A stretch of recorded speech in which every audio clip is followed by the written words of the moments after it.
Hey, what's going on, guys? Welcome to day 60. Just want to say thank you for continuing to stick in there and hang with us as we read through these scriptures, as we do this 10 minutes every day. I just want to say thank you to all you guys that have been praying, that have been sharing testimonies, commenting, donating, whatever it is that you're doing. I just want to say thank you. I appreciate you guys.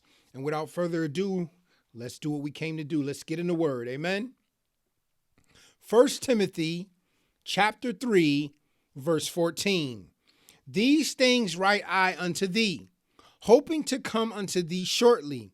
But if I tarry long, that thou mayest know how thou oughtest to behave thyself in the house of God, which is the church of the living God, the pillar and ground of the truth.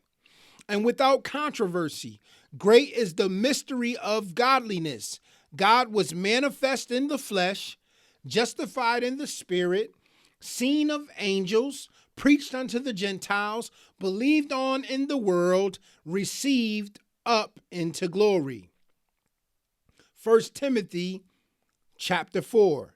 Now the Spirit speaketh expressly that in the latter times some shall depart from the faith, giving heed to seducing spirits and doctrines of devils, speaking lies and hypocrisy, having their conscience seared with the hot iron, forbidding to marry, and commanding to abstain from meats which God hath created to be received with thanksgiving of them which believe and know the truth. For every creature of God is good, and nothing to be refused, if it be received with thanksgiving. For it is sanctified by the word of God and prayer. If thou put the brethren in remembrance of these things, thou shalt be a good minister of Jesus Christ, nourished up in the words of faith and of good doctrine, whereunto thou hast attained. But refuse profane and old wives' fables, and exercise thyself rather unto godliness. For bodily exercise profiteth little, but godliness is profitable unto all things, having promise of the life that now is and of that which is to come. This is a faithful saying, and worthy of all acceptation. For therefore we both labor and suffer reproach, because we trust in the living God, who is the Savior of all men, especially of those that believe. These things command and teach. Let no man despise thy youth, but be thou an example of the believers in word, in conversation, in charity, in spirit, in faith, in purity. Till I come, give attendance to reading, to exhortation, to doctrine. Neglect not the gift that is in thee, which was given thee by prophecy, with the laying on of the hands of the presbytery. Meditate upon these things. Give thyself wholly to them, that thy profiting may appear to all. Take heed unto thyself and unto the doctrine, continue in them. For in doing this, thou shalt both save thyself and them that hear thee. 1 Timothy chapter 5. Rebuke not an elder, but entreat him as a father, and the younger men as brethren, the elder women as mothers, the younger as sisters with all purity. Honor widows that are widows indeed. But if any widow have children or nephews, let them learn first to shew piety at home, and to requite their parents, for that is good and acceptable before God. Now she that is a widow indeed and desolate trusteth in God, and continueth in supplication and prayers night and day. But she that liveth in pleasure is dead while she liveth. And these things give in charge, that they may be blameless. But if any provide not for his own, and especially for those of his own house, he have denied the faith, and is worse than an infidel.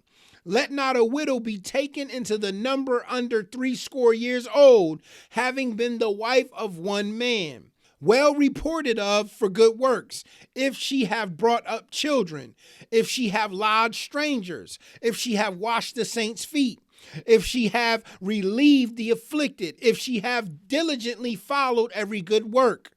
But the younger widows refuse, for when they have begun to wax wanting against Christ, they will marry, having damnation because they have cast off their first faith. And withal they learn to be idle, wandering about from house to house, and not only idle, but tattlers also, and busybodies, speaking things which they ought not. I will therefore that the younger women marry, bear children, guide the house, give none occasion to the adversary to speak reproachfully. For some are already turned aside after Satan. If any man or woman that believeth have widows, let them relieve them, and let not the church be charged, that it may relieve them that are widows indeed. Let the elders that rule well be counted worthy of double honor, especially they who labor in the word and doctrine. For the scripture saith, Thou shalt not muzzle the ox that treadeth out the corn, and the laborer is worthy of his reward. Against an elder receive not an accusation, but before 2 or 3 witnesses. Them that sin rebuke before all, that others also may fear. I charge thee before God and the Lord Jesus Christ and the elect angels, that thou observe these things without preferring one before another, doing nothing by partiality. Lay hands suddenly on no man, neither be partaker of other men's sins. Keep thyself pure. Drink no longer water, but use a little wine for thy stomach's sake, and thine often infirmities. Some men's sins are open beforehand, going before to judgment, and some men they follow after. Likewise, also the good works of some are manifest beforehand, and they that are otherwise cannot be hid. 1 Timothy chapter 6. Let as many servants are under the yoke count their own masters worthy of all honor, that the name of God and his doctrine be not blasphemed. And they that have believing masters, let them not despise them because they are brethren, but rather do them service because they are faithful and beloved, partakers of the benefit.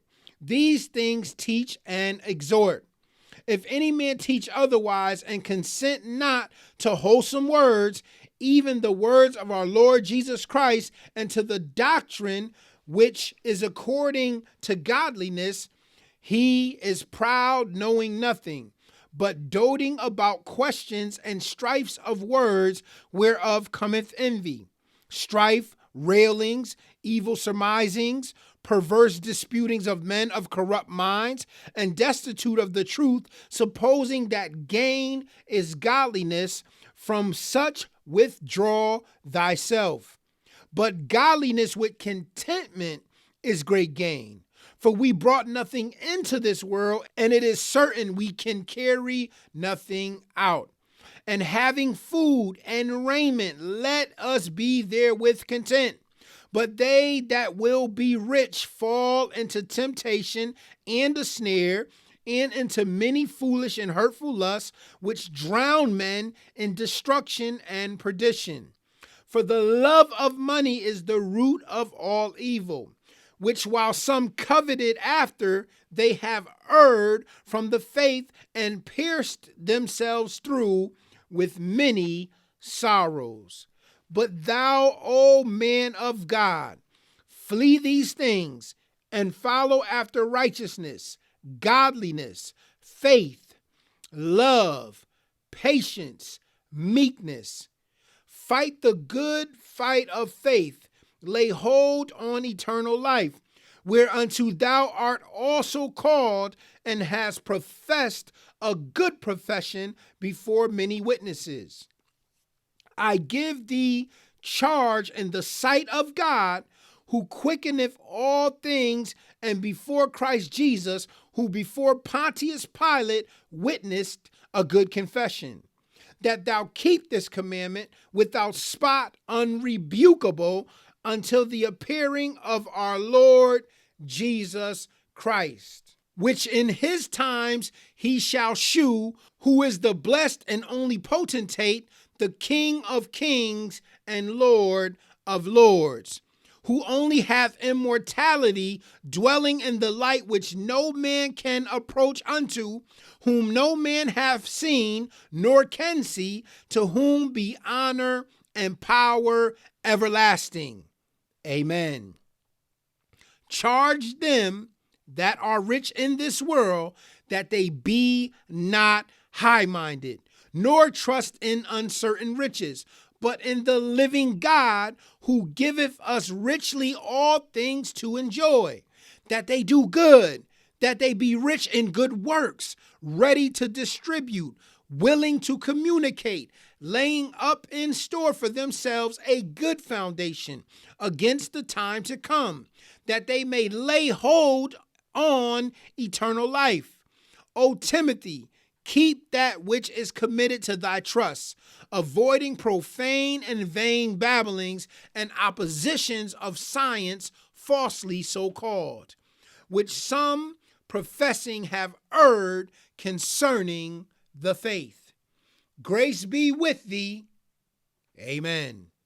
And we know that the beautiful word of the Lord is already blessed. Until tomorrow, guys, I love you. Shalom.